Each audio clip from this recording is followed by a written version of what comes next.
Oi, pessoal. Estamos aqui mais uma vez, como sempre. Eu espero que vocês estejam todos bem.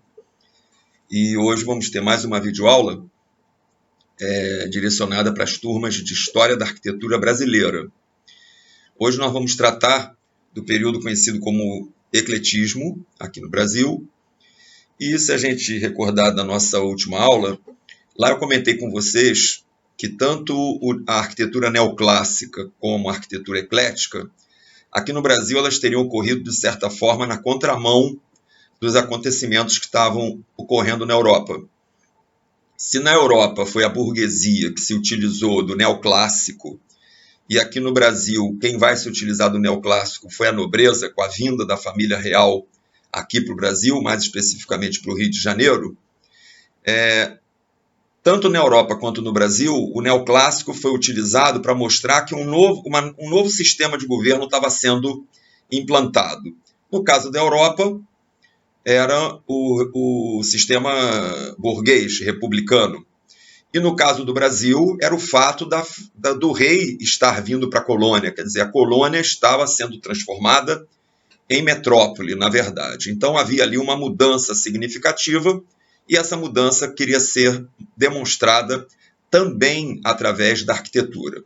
No caso do ecletismo, vai se dar a mesma situação e também de forma invertida. O ecletismo vai ser um instrumento para se mostrar a mudança política que estava havendo na Europa a partir do Congresso de Viena, aonde a nobreza novamente toma o poder. E é claro que essa nobreza não vai continuar se inspirando no neoclássico, que já tinha se tornado uma marca muito presente nos movimentos burgueses, nos governos burgueses. Então, o ecletismo na Europa vai ser um instrumento da nobreza.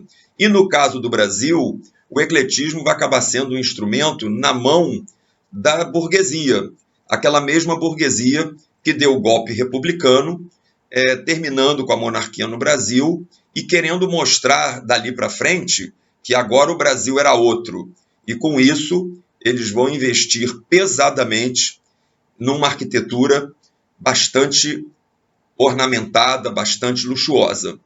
Essa arquitetura é a que nós vamos ver hoje, a arquitetura eclética. Sendo que, no caso brasileiro, existe aí uma distinção, porque juntamente com esse ecletismo europeu, considerado um ecletismo revivalista, porque esse ecletismo, de certa maneira, ele se inspirava nos estilos históricos europeus, né? Estamos falando aí de estilo grego, estilo romano, os estilos medievais, o Renascimento, o Barroco, toda essa linguagem historicista, agora no ecletismo, passava a ser retrabalhada, reutilizada, mas para atender a novos programas arquitetônicos que se adequassem às necessidades do final do século XIX, início do século XX, que é o período onde o ecletismo se desenvolve. Só que no caso do Brasil, nós vamos ter uma outra corrente, que vai ficar conhecido como a arquitetura neocolonial, onde essa outra corrente queria também reviver aspectos históricos, mas não os aspectos históricos europeus como um todo, e sim a arquitetura colonial portuguesa desenvolvida no Brasil.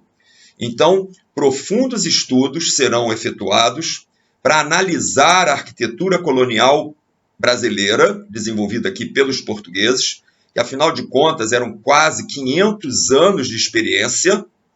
Então, vários arquitetos estudiosos vão pesquisar essa arquitetura e vão aplicar novamente esses conceitos, essas técnicas, esses materiais, agora para uma arquitetura no século XX. Essa experiência, ela deu muito certo.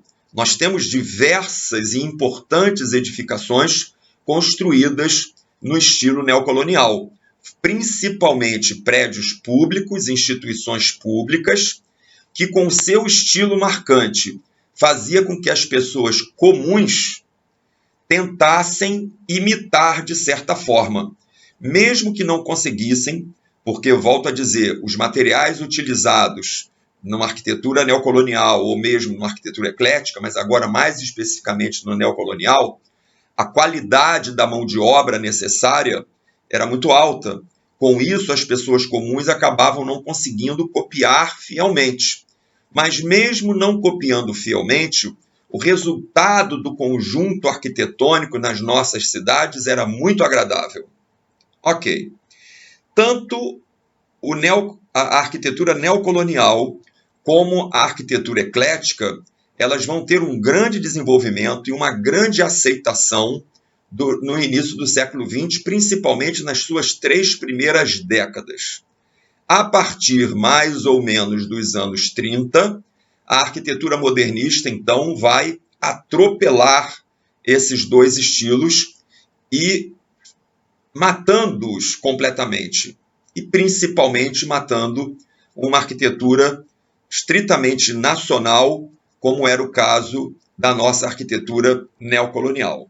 Nós vamos começar por essa arquitetura neocolonial, dando 2 exemplos para vocês, aonde o primeiro é a Escola Normal do Distrito Federal e o segundo é a sede do Clube Vasco da Gama. Aqui eu apresento para vocês a fachada da antiga Escola Normal do Distrito Federal, prédio esse que continua em funcionamento, continua sendo escola, apesar de que o projeto educacional desenvolvido por Anísio Teixeira nos anos 30, projeto esse que deu muito certo na formação de nossas professoras e depois, mais tarde, também dos nossos professores.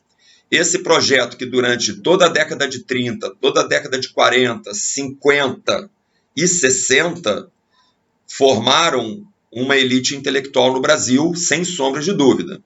Mas a partir dos anos 70, os governos militares e depois também os civis foram gradativamente destruindo o projeto educacional do Anísio Teixeira e essa escola foi, obviamente, perdendo a sua importância dentro da educação brasileira.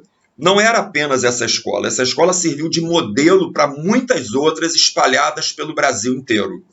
Escolas de formação de professoras, escola que buscava a excelência. Tudo isso, a partir de 1970, 71, foi sendo destruído por um outro tipo de escola que os resultados estão aí para a gente constatar. Aqui está uma fotografia atual da antiga Escola Normal do Distrito Federal. Hoje ela está vinculada à FATEC, alguma dessas instituições do Estado. Aqui uma foto dos anos 50, uma foto ainda em preto e branco. Você observa que não tem grade, que o acesso era direto à calçada. Sinais dos tempos, né?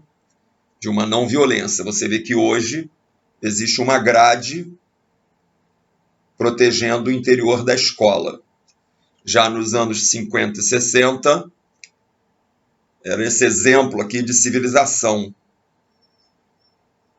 Porque não ter grades, meus arquitetos, não ter grades é sinônimo de civilização. No momento em que você começa a ter que colocar grades para cercar as suas edificações, é sinal de que a barbárie está imperando. Aqui, a vista de um dos pátios internos, remetendo aí à cultura ibérica, essa cultura dos pátios internos, para que o calor fosse amenizado e que, no âmbito da escola, funciona muito bem como local de descanso, tanto em horários de intervalos de aula quanto horário de recreio. Essa adaptação de um pátio interno que era fundamentalmente utilizado na arquitetura colonial para se colocar as janelas dos quartos, principalmente, para que esses quartos não ficassem devassados para as ruas. Então se utilizava a ideia desse pátio interno, desse prisma, para que as janelas de todos os cômodos ficassem voltados para ali, por exemplo, nas nossas fazendas rurais. Aqui, no caso da escola, esse pátio ele é utilizado também não apenas para a abertura das janelas, porque numa escola não existiria nenhum problema que essas janelas estivessem voltadas para a fachada, a não ser os ruídos. Então, até em cima disso, esse pátio interno é interessante também, porque com as janelas voltadas para esse pátio, obviamente, o ruído da rua, os ruídos da rua prejudicam menos, ou prejudicam nada. Mas também local de descanso, para o recreio, para um horário de intervalo. Então, essa dinâmica de projeto, essa tipologia de projeto, atendia muito bem às necessidades da escola. Aqui, uma grande varanda, tradição também da nossa arquitetura colonial, fazendo com que servisse tanto de circulação dos alunos no caminho das suas salas, uma circulação coberta, arejada, e que ajudava também no conforto ambiental das salas de aula, porque com todo esse balanço do andar de cima, fazia com que essa área de sombra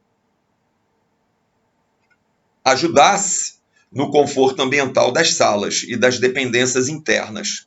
Além dessas varandas, outras características também vão ajudar no conforto ambiental e acústico. Por exemplo, essas edificações elas eram todas construídas em tijolos de barro.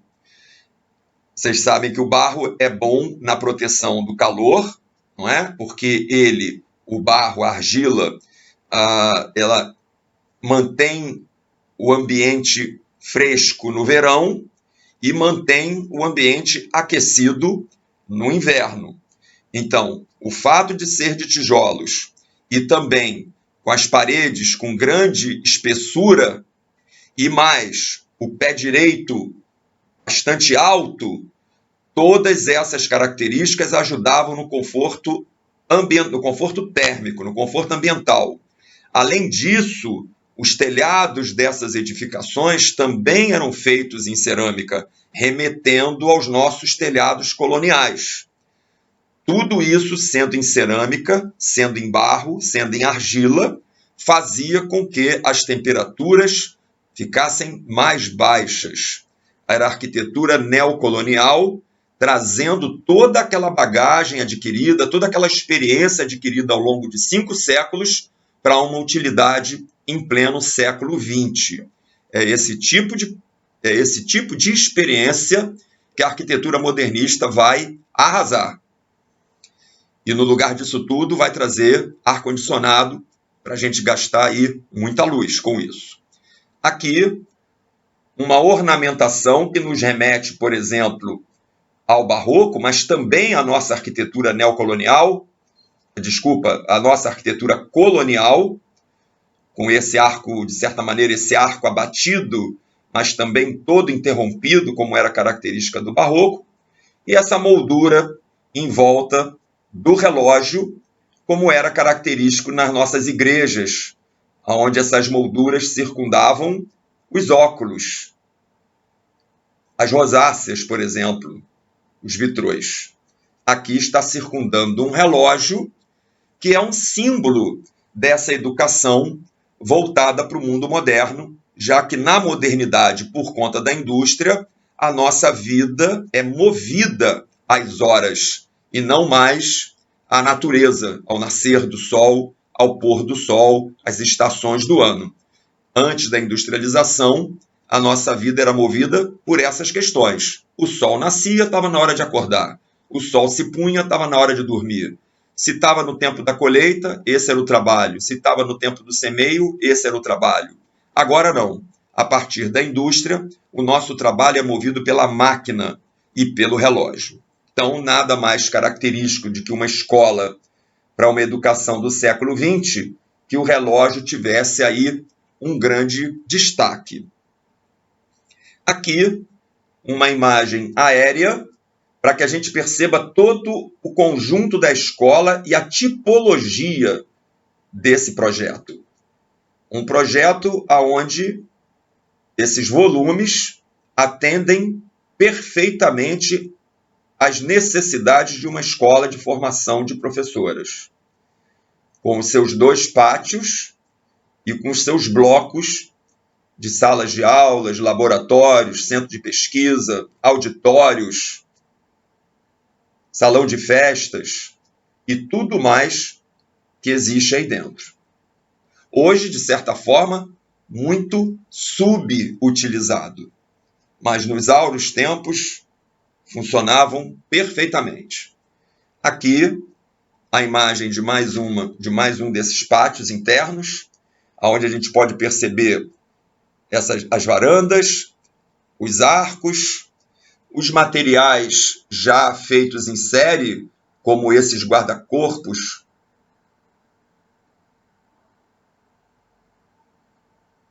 que já eram produzidos em série e apenas aplicados, já imediatamente aplicados à obra. O guarda-corpo aqui da escada, tudo isso moldado fora da obra e aplicado nela. E os ornamentos, lembrando também, mais uma vez, aí, a nossa arquitetura barroca colonial. Essas obras elas eram basicamente inspiradas, como eu disse, nas nossas fazendas, principalmente as nossas fazendas de cana e café, e também nas igrejas coloniais construídas Brasil afora. Esses eram os 2 grandes exemplos trazidos para a arquitetura neocolonial. Bom, o segundo exemplo, conforme eu comentei com vocês, da nossa arquitetura neocolonial, é a sede do Clube de Regatas Vasco da Gama. O nome dessa sede, desse estádio, o nome oficial é Estádio Vasco da Gama, homenagem ao grande navegador português. Mas o povo reconhece mais como o nome de Estádio de São Januário, por conta da rua onde esse estádio, onde essa sede fica localizada, no bairro de São Cristóvão. O projeto da sede do Vasco da Gama é do arquiteto Ricardo Severo. Ele desenvolveu esse projeto no ano de 1927. No caso da escola normal que eu falei ainda agora, se eu não disse o nome dos arquitetos, vou dizer agora.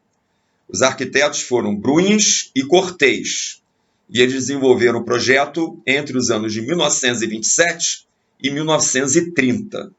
E agora, então, estamos vendo a sede do Vasco da Gama, projeto esse desenvolvido por Ricardo Severo, no ano de 1927.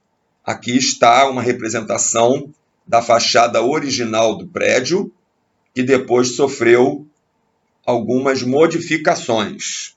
Projeto esse de Ricardo Severo. Aqui o interior, já pegando a parte das arquibancadas, mas mostrando também essa característica aí de varandas arcadas, muito comum nas nossas fazendas. Bom, além dessa arquitetura que está contemplada dentro do ecletismo, dessa arquitetura neocolonial, nós vamos também ter no Brasil, e de forma muito marcante, a arquitetura eclética revivalista, propriamente dita. Aquela arquitetura que se inspirava em estilos históricos europeus. Um dos primeiros exemplares dessa arquitetura eclética é a nossa Escola Nacional de Belas Artes, localizada na Avenida Rio Branco, projeto de 1908 do arquiteto espanhol Adolfo Morales de los Ríos. Ele era o diretor da escola e foi o arquiteto que a projetou. Está aí, com todas as suas referências históricas, gregas, romanas, barrocas, renascentistas, está tudo aí incorporado nessa linguagem eclética. Escola Nacional de Belas Artes. Aqui uma foto mais atual.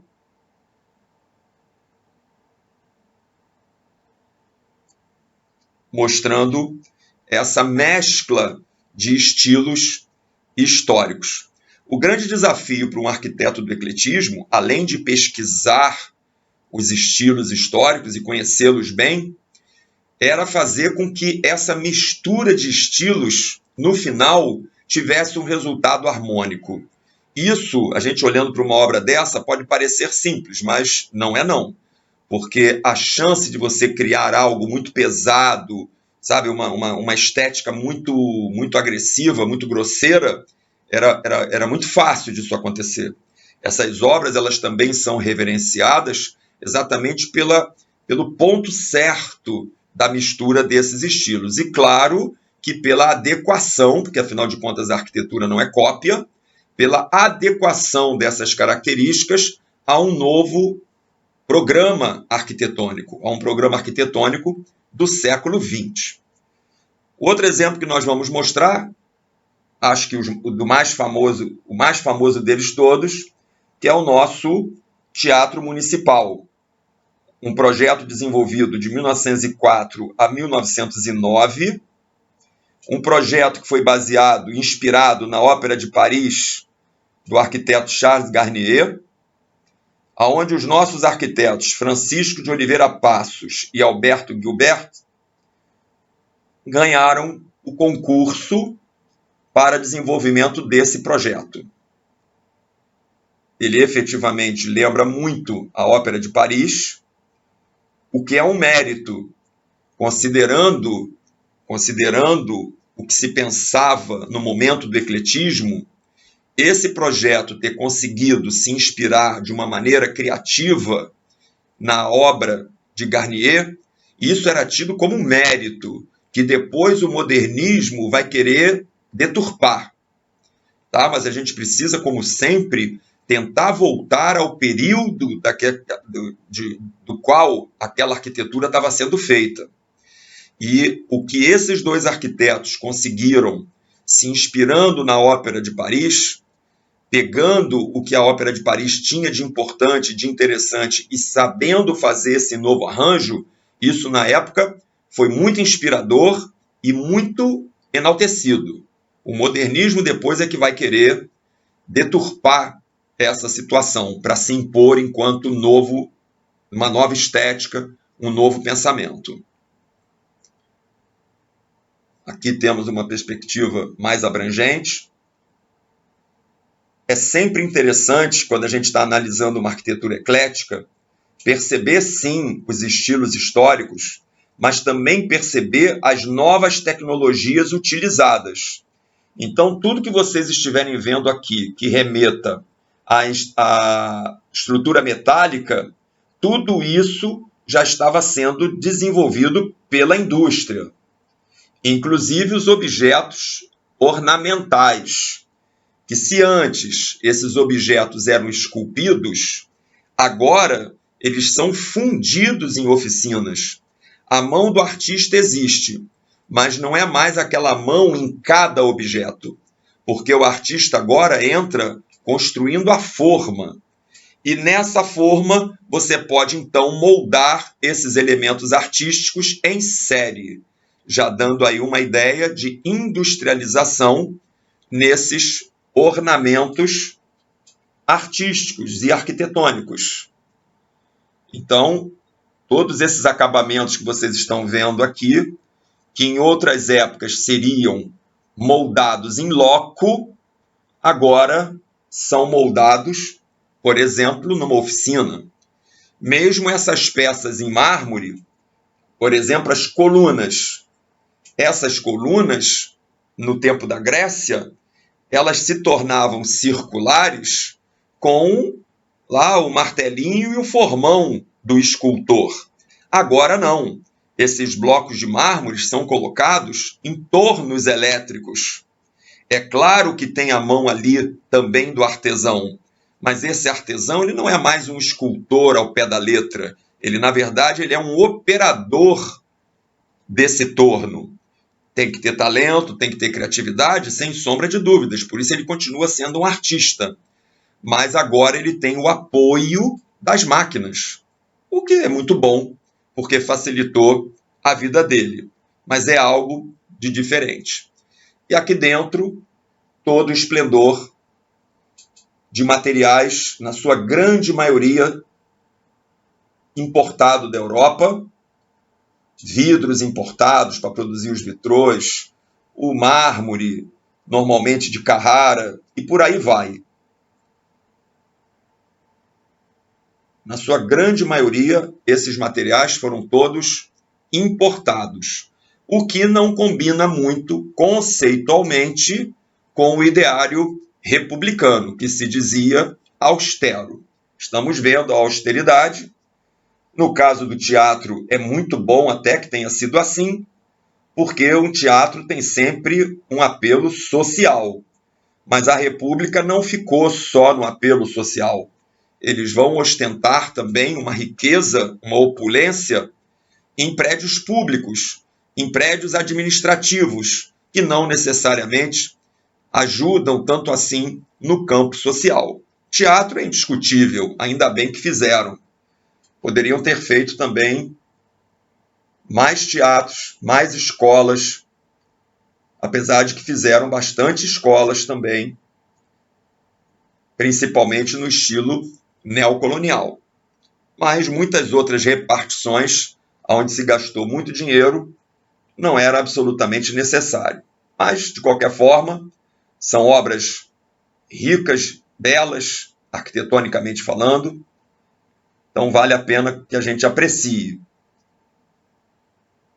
mesmo questionando um pouco, ou bastante, o uso de dinheiro público em certas edificações. Aqui está o exemplo que eu falei para vocês ainda agora, dos ornamentos que antes eram feitos à mão, um a um, e que agora são moldados em formas.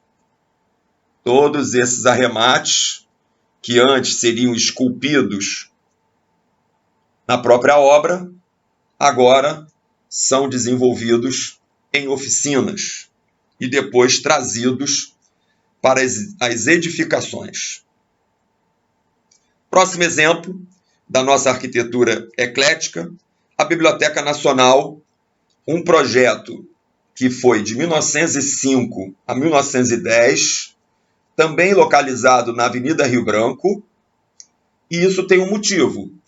Todas essas edificações que nós estamos vendo aqui, por exemplo, todas que eu digo a partir do Teatro Municipal. Teatro Municipal, Escola de Belas Artes, Biblioteca Nacional, todas essas obras foram instaladas na Avenida Rio Branco, antiga Avenida Central. Essa Avenida Central ela fez parte de um projeto de remodelação da cidade do Rio de Janeiro, também projeto da República, que tinha a intenção de transformar o Rio de Janeiro numa Paris, para vocês verem a mentalidade de se imitar o que estava acontecendo na França, abrindo mão da nossa tradição portuguesa e passando, então, a uma tradição francesa. A coisa chegou a tal ponto, até mesmo do ridículo, que até pombos foram importados da França para cá. O Rio de Janeiro não tinha pombos. E hoje você vê a quantidade de pombos que tem na cidade. Porque a ideia era fazer espaços que lembrassem a Champs-Élysées, como, por exemplo, a Avenida Central, fazer praças, inclusive com o nome de Paris, a Praça Paris, ali junto à Glória, ali, um pouco depois da Cinelândia, chegando na Glória, e o delírio era tamanho que importaram pombos também para se ter o prazer das revoadas dos pombos que aconteciam e acontecem naturalmente em Paris. Até isso nós importamos nessa imitação da França. Então, por conta disso, por conta da abertura dessa Avenida Central, várias instituições públicas foram ali projetadas e construídas.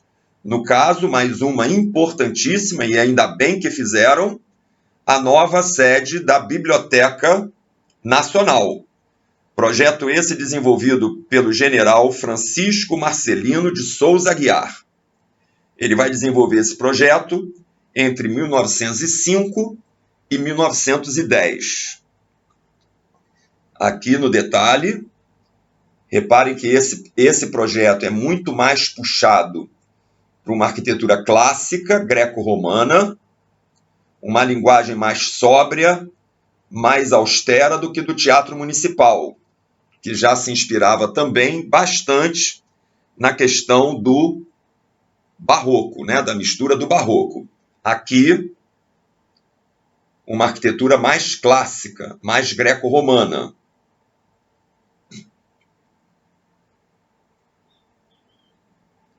Aqui o interior. E reparem que nesse interior nós já podemos perceber a estrutura metálica sendo utilizada não apenas nos guarda-corpos, mas também, só que aí escondido, na própria estrutura do prédio. Escondido aonde? Dentro das colunas. As colunas, na verdade, revestiam pilares metálicos, podemos dizer assim. Aqui mais uma escultura que agora, na verdade, é algo moldado. Reparem também no guarda-corpo das escadas, o trabalho de serralheria, remetendo a outros períodos.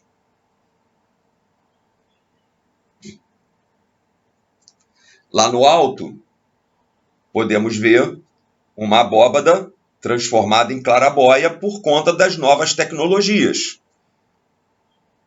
Se em Roma, no Panteão, nós temos aquele óculo que era aberto, então se chovesse, claro que a água cairia lá dentro, agora com a nova tecnologia da estrutura metálica e do vidro plano, esse óculo, que a gente passa a chamar de clarabóia, ele é protegido, ele tem ali o fechamento em vidro. E esse vidro é suportado por perfis metálicos formando a esquadria. Ok. Um outro exemplo de arquitetura eclética no Rio de Janeiro, e essa foi literalmente destruída pela República e pelo modernismo, é o famoso Palácio Monroe, que foi projetado em 1903. Esse palácio ele é todo executado em estrutura metálica. O que você está vendo aqui por fora é um revestimento a essa estrutura.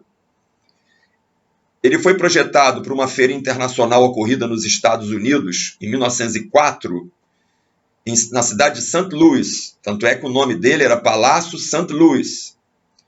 E esse palácio, no momento em que ele foi projetado, já foi combinado de que ele seria montado nos Estados Unidos e que após a exposição ele seria desmontado e remontado no Brasil. Esse palácio foi um sucesso absoluto na feira nos Estados Unidos, a arquitetura brasileira foi altamente enaltecida e aquilo que foi combinado foi feito. O palácio depois foi desmontado e remontado na nova Avenida Central. No momento em que houve um outro evento aqui no Rio de Janeiro, que foi um evento voltado ao pan-americanismo, como o presidente americano, o presidente Monroe, foi o mentor dessa ideia de pan-americanismo, essa coisa pan-americana, essa coisa de integrando as três Américas, o Barão do Rio Branco deu a ideia de que o Palácio St. Louis fosse rebatizado de Palácio Monroe, e assim foi feito. Pois bem, em homenagem, então, ao presidente americano, e em homenagem ao pan-americanismo. Pois bem, por volta de 1974, durante a execução das obras do metrô, que em nada atrapalhava o Palácio Monroe, nem vice-versa, o general de plantão, presidente Geisel, resolveu demolir o Palácio Monroe, simplesmente porque ali teria funcionado o Senado dos governos anteriores ao golpe militar. Além disso, parece que tinha também uma rusga com o próprio Souza Aguiar, ou o filho do Souza Aguiar. Tinha lá uma rusga entre o Geisel e essa família. E por conta disso, para provocar o filho do Souza Aguiar, o Geisel então manda destruir o Palácio Monroe. Se ele tivesse tentado isso sozinho, ele poderia, porque ele era um ditador, ele faria o que ele queria naquela época. Ele faria o que quisesse, naquela época. Mas ele teve também o apoio do jornal O Globo, que fazia reportagens diárias falando mal do Palácio Monroe, que atravancava o progresso e coisa do gênero. E, infelizmente, também do arquiteto Lúcio Costa, que no afã da modernidade, impregnado pelos conceitos da modernidade, passou a detestar a arquitetura eclética, da qual ele foi aluno e formado durante o ecletismo. Ele que era um dos expoentes da arquitetura neocolonial, mas impregnado pelos ouvidos, pelo ideário modernista, foi um dos grandes motivadores a se derrubar o Palácio Monroe.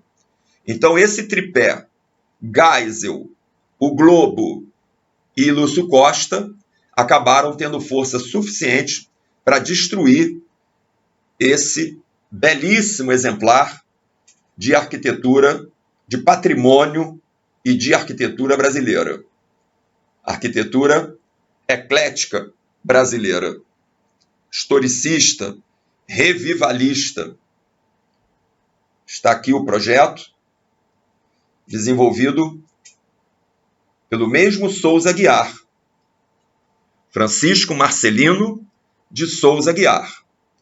No caso, quando o Geisel mandou destruir, ele estava, de certa forma, brigando com o filho do arquiteto. Aqui uma imagem aérea.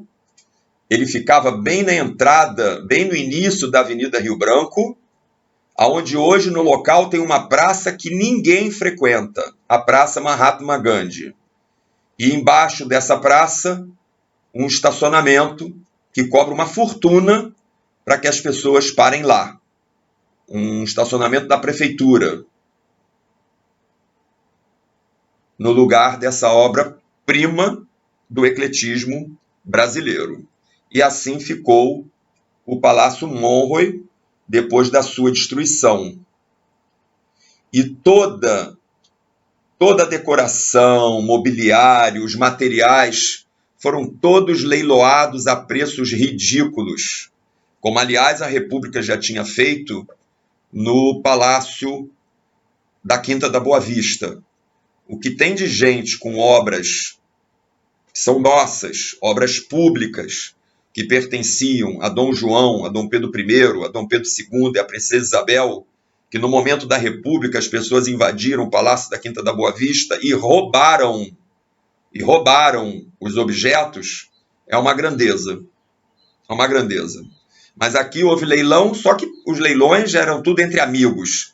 Então os valores eram baixíssimos e as pessoas fizeram de tudo com os materiais do Palácio Monroe. Está aí, ó, como ficou logo após a demolição.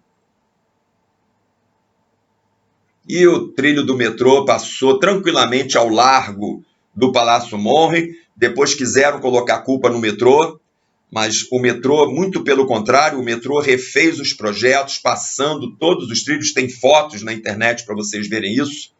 Os trilhos do metrô passando ao largo do Palácio Monroe. O Palácio Monroe foi destruído, os trilhos já tinham inclusive sido colocados. Então a culpa é especificamente do general Geisel, do Globo e do Lúcio Costa. Infelizmente temos que incluir o arquiteto que tanta genialidade teve em outras coisas, mas nessa ele entrou no lado errado da história. Ok. Feito o desabafo, vamos continuar.